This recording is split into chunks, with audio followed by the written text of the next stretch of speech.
और इस पर पहले भी आस्वादन हो चुका है कि मंजरियों में क्या विशेषता है। अधिक स्नेह है, ठीक है, एक बात हो गई कि राधा रानी के प्रति अधिक स्नेह है। अधिक स्नेह का क्या कोई उदाहरण है? हाँ, उदाहरण है ना।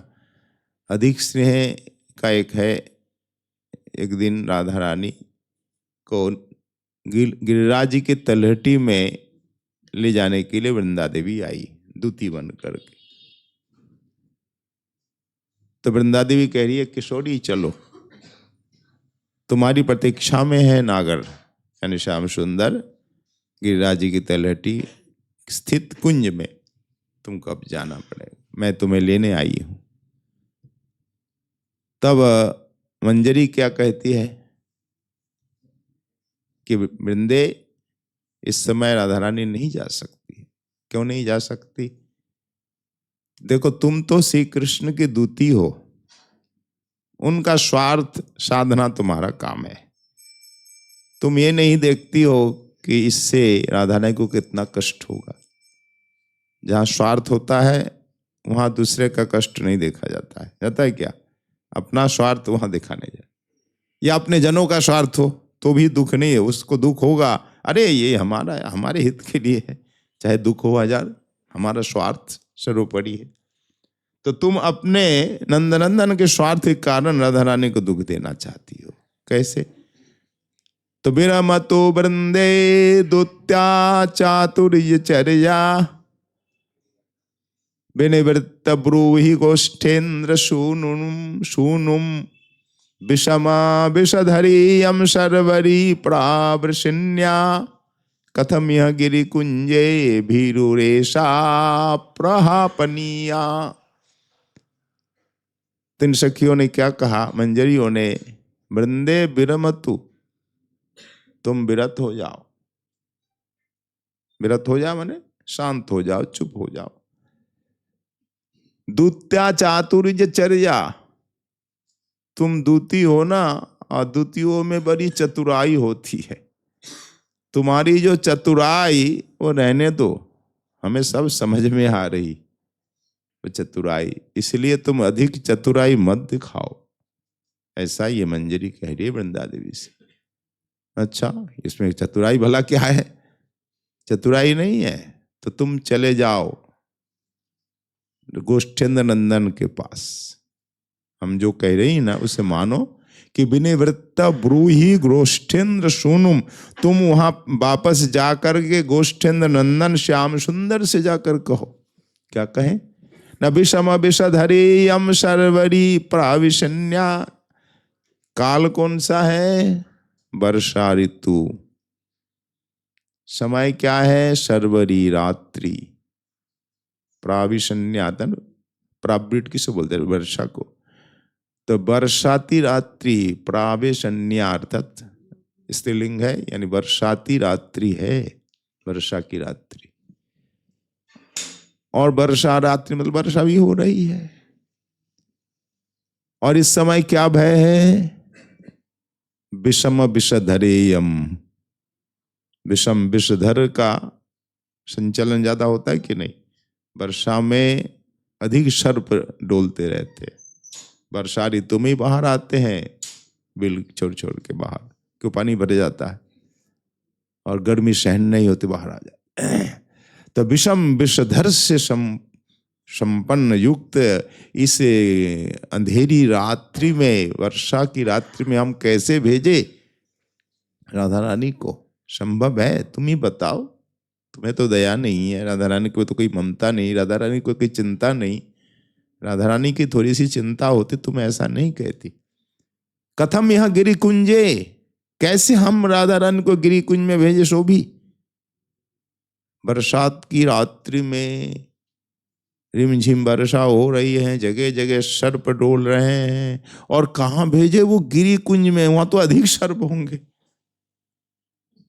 पहाड़ी इलाके में कुंज में। और रास्ता भी कितनी दुर्गम है कि नहीं उस समय वहां की रास्ता, तो वहां के रास्ता भी दुर्गम है। तो उस दुर्गम गिरी कुंज में राधा रानी को हम कैसे भेज सकती हैं? क्योंकि राधा रानी कैसी? मेरी भीरू है राधा रानी। अत्यंत भय पाती है, कुछ देख करके भयभीत हो जाती है। स्त्रियों का स्वभाव होता ही है, और राधा रानी में तो है ही। नहीं है तो भी सखियों का भाव तो है ना।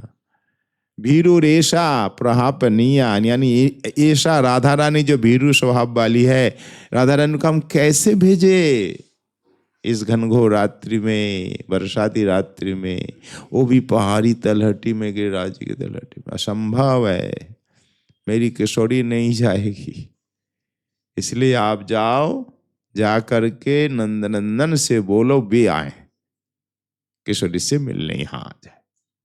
नंदनंदन को दुख हो पर किशोरी को नहीं हो, ये स्नेह अधिक है। तो स्नेहाधिक का ये उदाहरण है। तब इंदा देवी वापस चली जाती है। तो कृष्ण रति मुख्य है ना, तीन सखियों की रति, राधा रति अधिक हो गई तो रति का नाम ही बदल जाता है। फिर मुख्य कृष्ण है, कृष्ण रति मुख्य है। कृष्ण रति से अधिक अगर किसी के प्रति रति हो गई, फिर कृष्ण रति नाम नहीं, नाम बदलने का स्वाभाविक। तो क्या नाम होगा? तो कहा गया है, संचारी शद समोना या कृष्ण रत्या सुहृत रति ही अधिका पुष्यमाना चेद भावोल्लासी तिरियते। आगे वर्णन आएगा। इस रति को हम भावोल्लास रति कहेंगे। किस रति को? जो संचारी रति है। संचारी क्या है? श्री कृष्ण से आपका प्रेम है, रति है, कृष्ण के प्रियजनों के प्रति जो प्रेम, वो संचारी भाव होगा, सहायक है, जो प्रेम को संचारित करे। तो अगर संचारी भाव या संचारी रति कृष्ण रति से अधिक हो जाए तो क्या होगा? मूल रति से अधिक तो होना नहीं चाहिए, होता भी नहीं है, प्रायः परमंजरियों को होता है। कृष्ण रति से अधिक सुहृद रति, जो संचारी भाव है, वो रति अधिक हो जाए। और होने पर क्या होगा ना, अधिका पुष्यमाना चेत, अगर अधिक हो जाए तो उस रति का नाम भावोल्लास रति हो जाएगा। यहाँ सुहृद कौन है? राधा रानी सखी है। राधा रानी के प्रति रति संचारी भाव है। अगर राधा रानी की रति कृष्ण रति से ऊपर चली जाए तो क्या होगा ना, भावोल्लास रति। ये भावोल्लास शब्द सर्वप्रथम उज्जैन नीलमणि में आया है। तो भावोल्लास रति ही हमारा साध्य है। मंजरी भाव के साधक जितने भावोल्लास रति वाले हैं, तो श्री राधा रानी के प्रति अधिक रति है। राधा गत प्राण, राधा चरण अनन्निष्ठ, राधा चरण उपासना प्रधान। तो ये इनकी विशेषता हुई। और दूसरी विशेषता है क्या? इनको निकुंज के भीतर प्रवेश है, आवागमन में कोई रोक टोक नहीं है, जब इच्छा चली जाए, जब इच्छा बाहर आ जाए। और इनको अंतरंग सेवा प्राप्त है, जो अष्ट सखियों को नहीं। वो सखियां सेवा करने के लिए नहीं होती है, दोनों को मिलन कराती है। सखी का काम क्या? सखा या सखी हो, क्या उनका कार्य क्या सेवा करना? तो सेवक हो जाएंगे। फिर उनका काम है सखा से प्रेम करना, उन्हें सुख देना, उन्हें उनके प्रिय वस्तु मिला देना। सखियों का काम जुगल मिलन कराना, जुगल का प्रेम बढ़े उसके लिए प्रयास करे। नृत्य गायन वादन आदि, चरण सेवा आदि नहीं, ये सब दासी का कार्य है। आप कहीं देखे हैं क्या ललिता विशाखा राधारन के चरण सम्मान कर रही हो? जो अंतरंग सेवा है, तो दासिया किस लिए है? तो ये सब सेवा किसके लिए, कौन करती है? दासी, जो अन्य सखियों को प्राप्त नहीं है। राधा रानी देंगी भी नहीं। राधा रानी दे सकती है, कल ललिता चरण दबाते, चामर डुलाए ऊपर की बात वो अलग है, चरण सेवा तो नहीं देंगे ना। बाहर से ऊपर से बीणा बजाना, मृदंग बजाना, चमन ढुलाना, आरती करना वो अलग है। वो अंतरंग सेवा में नहीं, अंतरंग चरण दबाना सबसे बड़ी सेवा है। तो ये सेवा मंजरी योग की है। भाई सखियां नहीं करती क्योंकि राधा रानी करने ही नहीं देंगी। भाई सखी है, जैसे आपका कोई मित्र है, आपके चरणों में गिर जाए, आप करोगे? नहीं नहीं नहीं, ये क्या कर रहे हो, चरण क्यों छू रहे हो, चरण छूने आप ही नहीं दो, राधा रानी नहीं देती। इस सेवा का अधिकारी नहीं ये मंजरी, ये दासी है ना।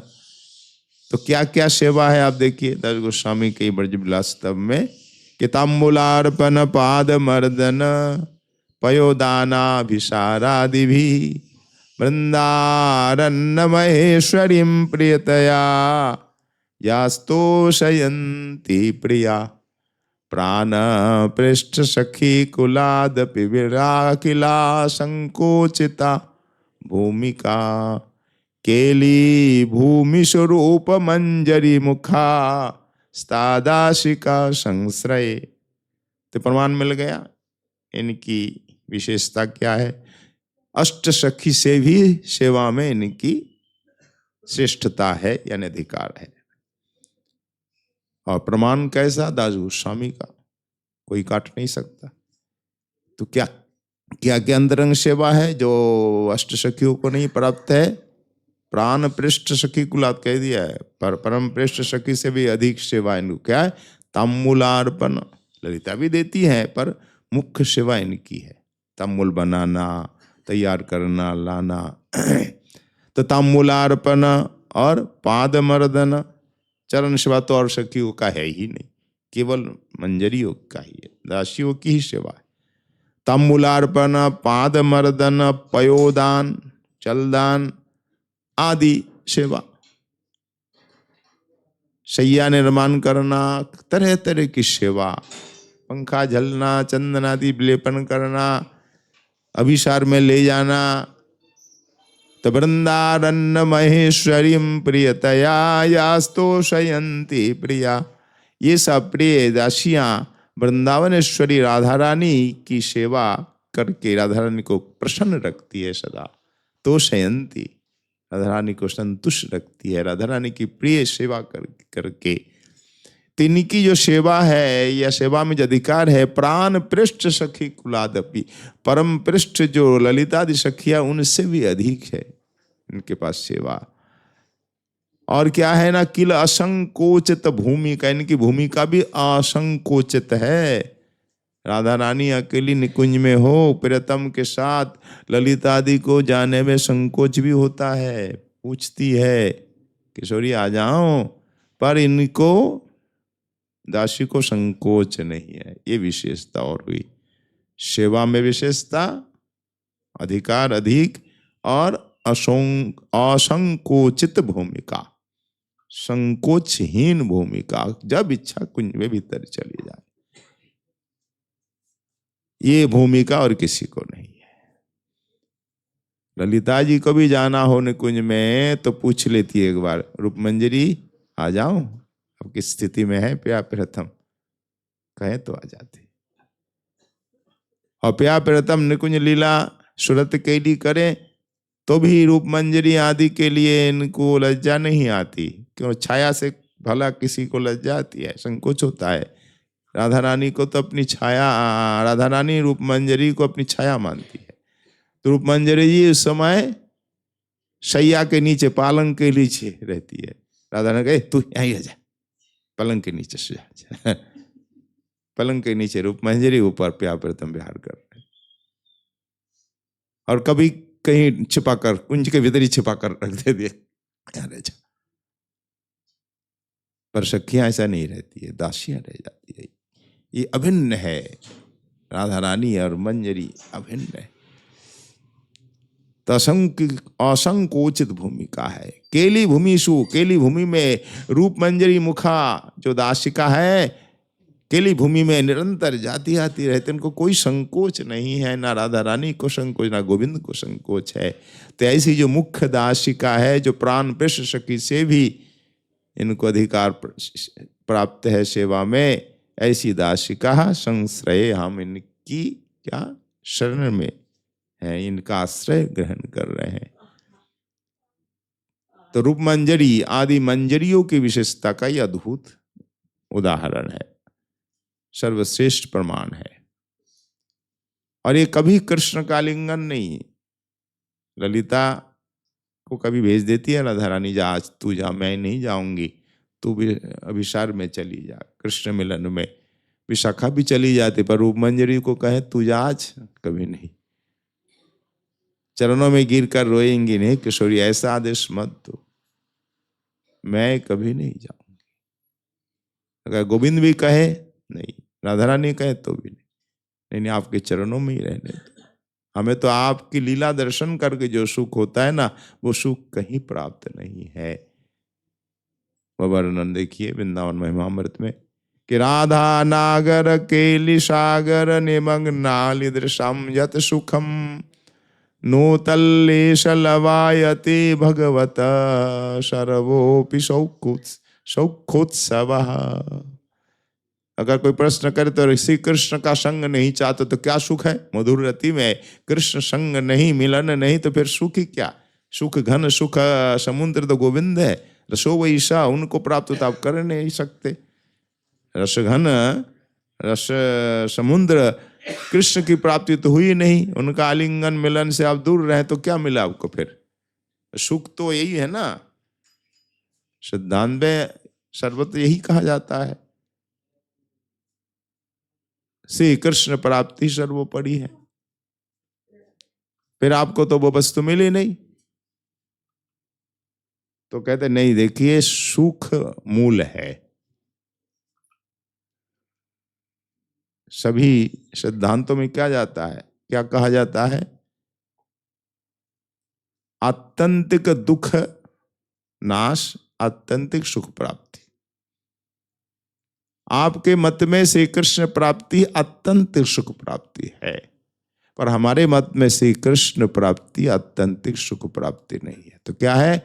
हमारे मत में जुगल प्राप्ति, जुगल सेवा ही आत्यंतिक सुख प्रदान करने वाली है, जुगल सेवा।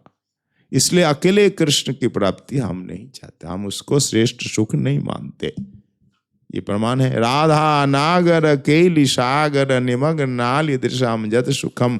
राधा नागर जब केली सागर में निमग्न रहते हैं निकुंज में, उस समय आली दृशाम सखियों के नेत्र उस केली का दर्शन करके जो सुख पाता है, नो तल्लेश लवायते भगवतः सर्वोपि सौखोत्सवा। भगवान के जितने सुख है, जितने सुख उत्सव है, वो उत्सव एक जगह, और राधा माधव की केली दर्शन एक जगह। केली दर्शन में जो सुख है उसके एक कण भी नहीं है, लेश भी नहीं है भगवान का अनंत सुख। भगवान के सर्व अनंत सुख को एक जगह करो, वो एक लेश नहीं है, कण भी नहीं है, जो सुख प्रिया प्रियतम की केली दर्शन में। इसलिए हमें तो कुछ नहीं चाहिए, हमें तो केवल जुगल दर्शन, जुगल लीला दर्शन। तो ये मंजरिया इसलिए कभी कुंज में भीतर रह करके दर्शन करती है, कभी निकुंज के छिद्रों में गवाक्ष में नयन डाल करके दर्शन करते, उसी में सुख होता है। राधा रानी का लिंगन करते हैं गोविंद, और ये मंजरी एकदम पुलकित हो जाती है, इनके नेत्र से अश्रु झटझट झड़ते। प्रपिशति यदि मुकुंद राधिकम तत्सखी नाम। कैसे सुख होता है उसका उदाहरण। प्रशति यदि मुकुंदो राधिकाम तत्सखी नाम। गोविंद लीलामृत। भवति बपुषि कंपः स्वेद रोमांच बाष्पम। जब राधा रानी का स्पर्श मुकुंद करते हैं तब इनको क्या होता है? तुरंत सुख प्राप्ति हो जाती। कैसे? बपुषि, इनके बपु में, शरीर में कंप, स्वेद, रोमांच, बाष्प यानी अश्रु, ये सब प्रकट हो जाते जब राधा रानी का स्पर्श गोविंद करते हैं, आलिंगन करते, इनको तुरंत हो जाता है। एकात्मा है कि नहीं? यही एकात्म भाव, यही साजुज्य है एक प्रकार। और जब राधा रानी का अधर अमृत पीते हैं गोविंद, अधर मधुमुदास्याश्चेत पिबत्येष यत्नात्। राधा रानी तो देती नहीं, बार बार घूम जाती है, फिर गोविंद बहुत प्रयास करके राधा रानी का अधर अमृत पीते हैं। तो भवती बत तदाशाम मत्तता चित्रामेतत्। तब ये मंजरिया कैसी दशा को प्राप्त करती, हम बोल नहीं से। मत्तता, चित्रा, विचित्र मत्तता प्राप्त कर लेती, एकदम पागल हो जाती। तो देखिए तुरंत सुख। जब हमें सुख मिलता है, हम क्यों अलग से कृष्ण प्राप्ति चाहे? अलग से कृष्ण प्राप्ति में हमें वो सुख नहीं मिलेगा जो सुख जुगल प्राप्ति में है। राधा के माध्यम में कृष्ण रसास्वादन में जो सुख, वो सुख अकेले कृष्ण प्राप्ति पे नहीं है। ये है सिद्धांत कि श्री कृष्ण रस खान है, रस समुद्र है, ठीक है, उन्हें प्राप्त करना ही साध्य है, पर हमारे पास उतना प्रेम नहीं कि हम उनको प्राप्त करें, उनके रस को संपूर्ण रूप से आस्वादन करें। इसलिए हम राधा रानी के माध्यम से करते हैं। राधा रानी का जो मादन महाभाव है उसके माध्यम से हृदय मिलाकर, प्राणों में प्राण मिलाकर जो आस्वादन हम करते हैं ना, वो सर्वाधिक है। हम अकेले करें तो संभव ही नहीं है। इसीलिए ये मंजरियां राधा रानी से अभिन्न होकर, एकात्म होकर के गोविंद के रस माधुर का आस्वादन करती हैं, और तभी इनका आस्वादन संपूर्ण होता है। एक चतुराई भी है भाई, आस्वादन करना है तो संपूर्ण करना है ना। जो जगत में बुद्धिमान जन है वो कहेगा करूंगा तो सर्वश्रेष्ठ आस्वादन होना हो, करूंगा। एक कविता में भी है क्या, मारी वो गंडार लूटी वो भंडार। अगर लूटना है तो भंडार लूटेंगे, और मारना है तो गेंडे का शिकार करेंगे। गेंडे का शिकार करना बहुत कष्टकारी होता है। यानी लूटना है तो भंडार लूटो, क्या थोड़ा बुरा लूट करके हाथ को गंदा करो। तो लूटना है तो भंडार लूटो। बंगला में बोलते हैं ना, छुछो मेरे हाथ गंदो करो कनो, समझते हैं ना, छुछंदर को मार करके हाथ को गंदे करते हो। मारना है तो गेंडे को मारो, लूटना है तो भंडार लूटो। तो अगर रस भंडार को लूटना है तो राधा रानी के माध्यम से लूटो, स्वतंत्र रूप से संभव नहीं। तो मंजरियों का सुख इसलिए सर्वोपरि है, सखियों से अधिक सुख है। राधा रानी जैसा सुख है समान सुख है। तो अनेक प्रकार से विशेषता है मंजरी में। वास्तव में मंजरी का हृदय कितना निर्मल है, कभी से कृष्ण का आलिंगन नहीं करती है, कभी अकेले कृष्ण का दर्शन तक नहीं करना चाहिए। जुगल दर्शन, जुगल सेवा, जुगल मिलन, जुगल दर्शन करके सुख, और कोई सुख नहीं। और इनका सुख भी सर्वोपरि है। राधा रानी में कितना स्नेह इनका।